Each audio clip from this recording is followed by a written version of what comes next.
C'est depuis le 16 mai 2019 que le Fonds de promotion de l'industrie avait signé un contrat avec la firme israélienne LR Group pour le développement de la phase 1 du domaine agro-industriel présidentiel de l'Antsele d'Aipen Lukelenge au Kasaï oriental. Ce contrat prévoyait les travaux d'ingénierie, l'approvisionnement, la construction ainsi que l'exploitation du site pendant une année par LR Group. Et dans ce processus, en sa deuxième phase, les deux parties avaient convenu de la création d'une nouvelle entreprise avec un capital commun, une phase encore non atteinte à ce jour. Face à cette situation, les deux partenaires ont convenu par la suite de remettre la gestion de ces sites au FPI en attendant la finalisation de certains paramètres. Raison d'être de cette remise et reprise entre Edental, représentant de LR Group, et le docteur Moukeba,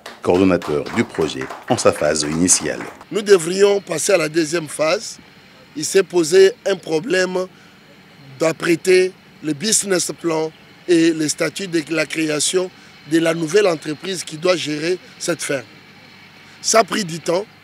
Les LR Group et FPI se sont entendus que nous puissions avoir une première période transitoire de 6 mois. Au cours de cette période transitoire, ça n'a pas été finalisé. Nous avons eu une deuxième période transitoire de 3 mois qui termine aujourd'hui. Le FPI a regardé au niveau de la ferme l'expertise locale. On a désigné Dr Moukeba qui était le coordonnateur de Daipen Lukelenge dans son ancienne formule et qui était responsable de la production maintenant. Il a été désigné responsable AI de la ferme.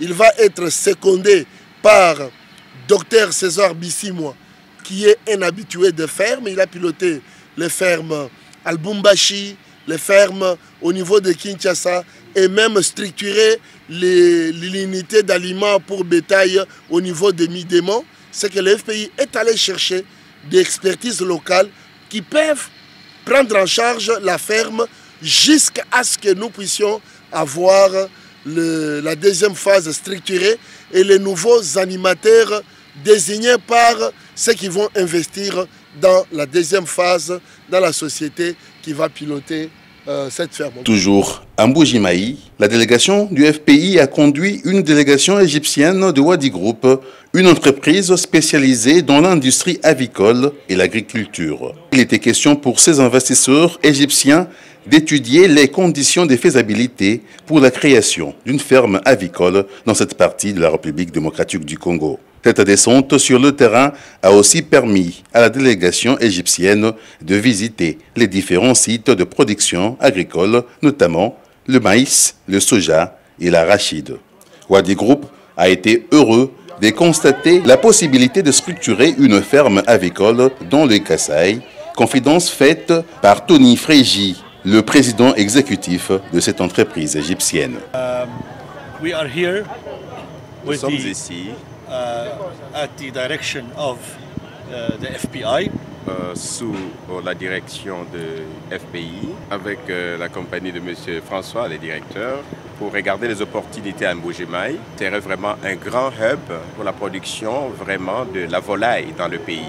Moi, j'étais vraiment agréablement surpris de voir que Mbuji-Mayi a même les semences pour la croissance. Ce sont des gens qui travaillent durement. Ils sont vraiment déterminés, très sérieux, non seulement à développer leur ville, mais aussi tout ce qu'il y a ici comme région.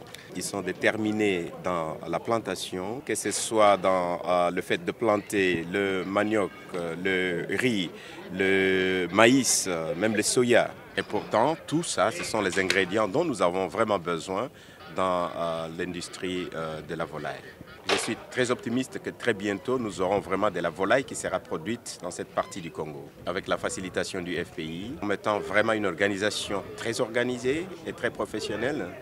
Et nous sommes sûrs de faire quelque chose de tangible ici. Merci beaucoup. Du côté FPI, on s'engage à élaborer un programme de développement avec les ministères de l'Industrie, de Pêche et Élevage, de l'Agriculture, du commerce extérieur ainsi qu'avec d'autres structures de l'État afin de faciliter la matérialisation de ce projet à grand impact socio-économique pour la République démocratique du Congo.